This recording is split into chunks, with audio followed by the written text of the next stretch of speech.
Originally, the reason I was inspired to look into my health was because of my parents. Both of them are deceased, but as they were kind of going downhill and declining, I realized not only could they probably have lived a lot longer if they had taken care of themselves, but also that I definitely didn't want to end up that way, or have my own family, my wife and daughter, kind of go through what I went through. So I kind of became a biohacker about 10 or 15 years ago, and part of that obviously involves hormone replacement therapy.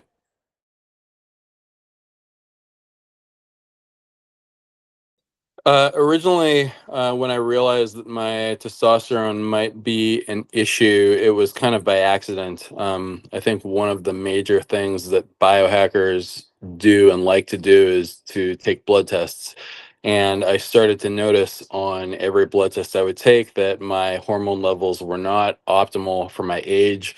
I originally discovered this probably about 7 years ago. I'm 38 years old now, so in my early 30s.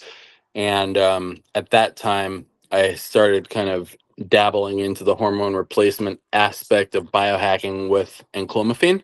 And then, a few years ago with Harpal, I got into, the injection side of it.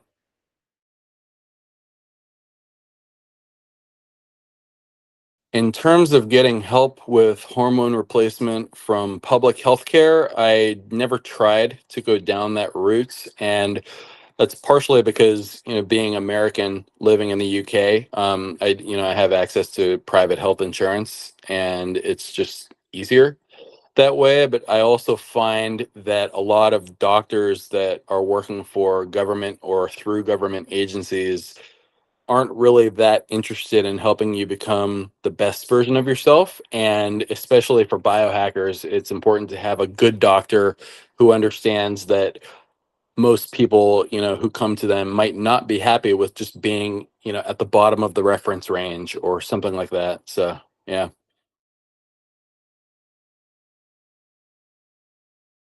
In terms of hormone replacement therapy with gel versus injection, first of all, I know that gel is just not as good. You're not going to see the results that you will see with injection, and with any type of injection, right? That could be peptides, it could be hormones, anything. And injection is always going to be the best. So I wanted to just do it the best way.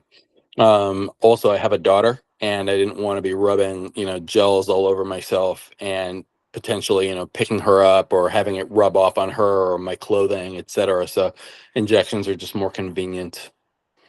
I think in terms of the ease of the injection, you have to get used to it.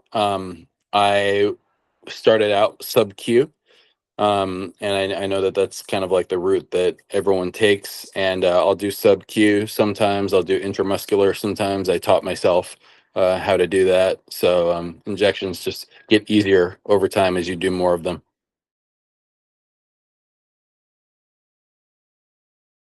If a really good friend came to me and they were concerned about their testosterone levels, I would tell them to go immediately to get a blood test and confirm whatever their suspicions were. I definitely don't gatekeep the fact that I do hormone replacement therapy. I really don't like that, also in the bodybuilding industry, et cetera, a lot of people gatekeep what they're taking or what they're doing. I don't think it helps people as a whole. So I'm very open with my friends about my protocol. I recommend that they kind of understand their numbers. And, the point is, if you need something, you should go get it and do it safely as well.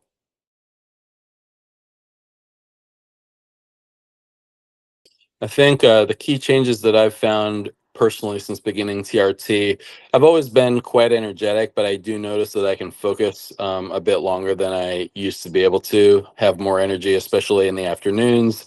I also wake up with a good amount of energy, feel definitely more youthful, more vigorous. I can go a bit harder in the gym. I'm able to keep on muscle mass that I put on in the gym longer than I was able to without the TRT. And yeah, I mean, I feel good overall. I think I feel more positive about my own life and my self image, more confident for sure.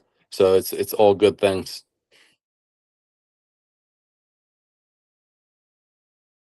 I think in terms of the change that's impacted me the most, which I didn't mention just now, but it's probably actually my sleep. I was a notoriously bad sleeper before, and I'm not gonna pinpoint that on, whether or not it was because my hormones weren't optimized previously, but I've noticed since starting the TRT, that my sleep has gotten much better. And I think just the benefit of having good sleep is, it's visible in a number of ways, whether that's like the energy you wake up with, which keeps you positive throughout the day, your focus, going into the afternoon, even after you're eating lunch, etc.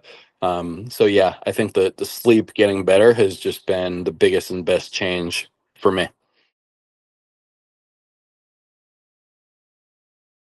Well, I mean, I think that the most important part of, you know, living well into old age, I'm 38 years old now, but I mean, number one, it's understanding your numbers and not guessing.